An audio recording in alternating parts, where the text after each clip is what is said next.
Hello everyone. Before I went on to pick a lord for Three Kingdoms, I wanted to let all of you pick one for me. We'll have a little poll down below, but before you get right to it, I understand that many other bigger channels are probably going to cover very popular characters or who knows what. I haven't really gotten a lot of chances to play the game, and I know there's already a lot of content out there, but I do want to let all of you pick because it'll help me know what you want to see no matter what. And sure, if someone else plays a lord that I'm playing, we all have our unique approach to playing it, so I'll do my best. Alright, so before we go on to just pick and show off each lord, I want to go over each class.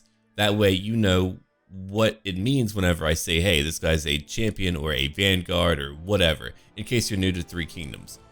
Okay, so champion, he's all about dueling. He's able to take out enemy lords and heroes. The vanguard is very good at killing enemy units, just common enemy units.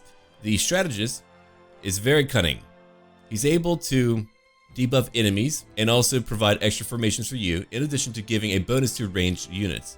The commander is your classic Total War commander, able to buff your own troops, and he's pretty decent in combat, so he's kind of a jack of all trades. The sentinel is all about tying down your enemies. You just throw him into a pit of foes, and he'll be there for a long time, or when fighting a hero.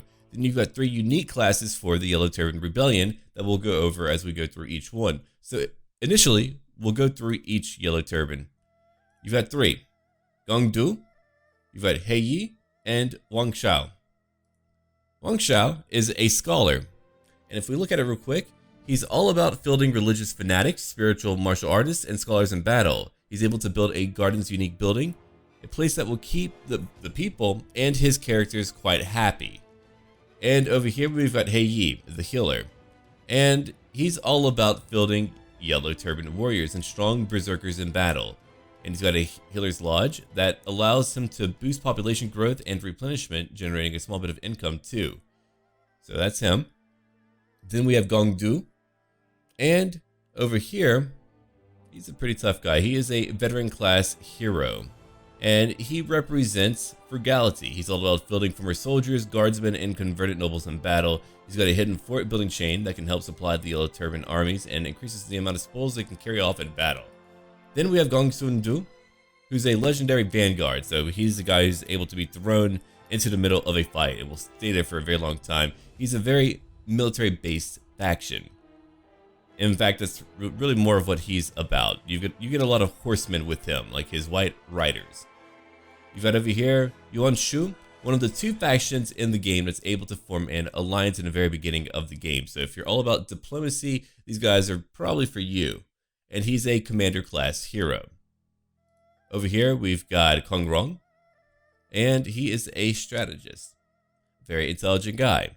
It's a harder campaign beginning for sure, but again, he's all about building tall rather than wide, and you want to be relatively peaceful for him. He's all about education and knowledge and prosperity.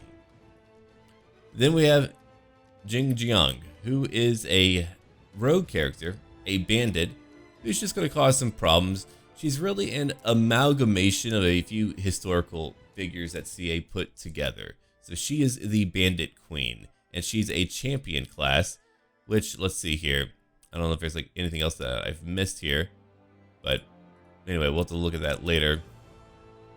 The champion. I just went over that. They're a really good duelist. I just woke up. I haven't had my coffee yet. Yuan Shao. Okay, Yuan Shao. He's another character, the other one of the two, who's able to form an alliance in the very beginning of the game. And he's all about alliances and forming up vassals and things like that. He's also able to field pretty large armies too.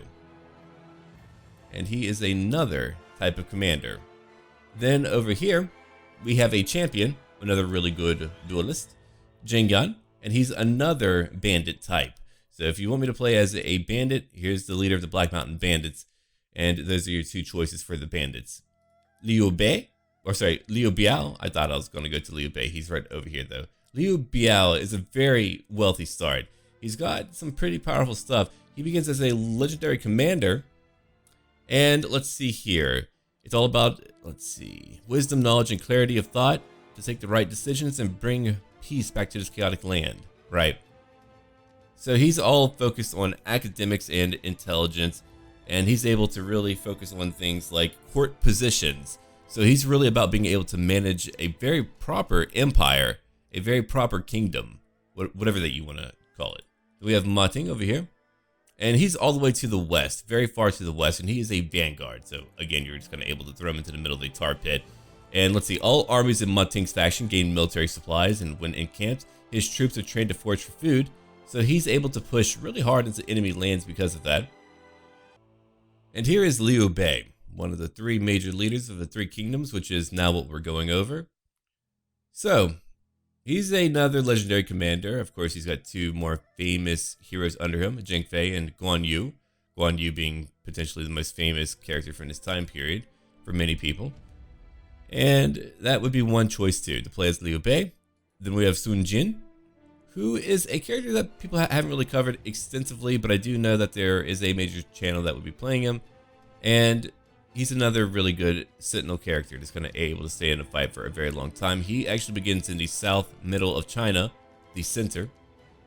And then we have Cao Cao. And he's all about being a legendary commander too.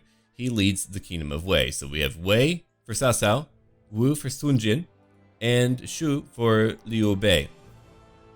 And those are our choices, and there's a lot more that I could be going over and things like that, but I just wanted to make a quick video about this, and hopefully all of you will know what to pick, you know what you'll want, and we can just go ahead and begin that, and who knows, I'll have like a surprise choice in the future. We'll see.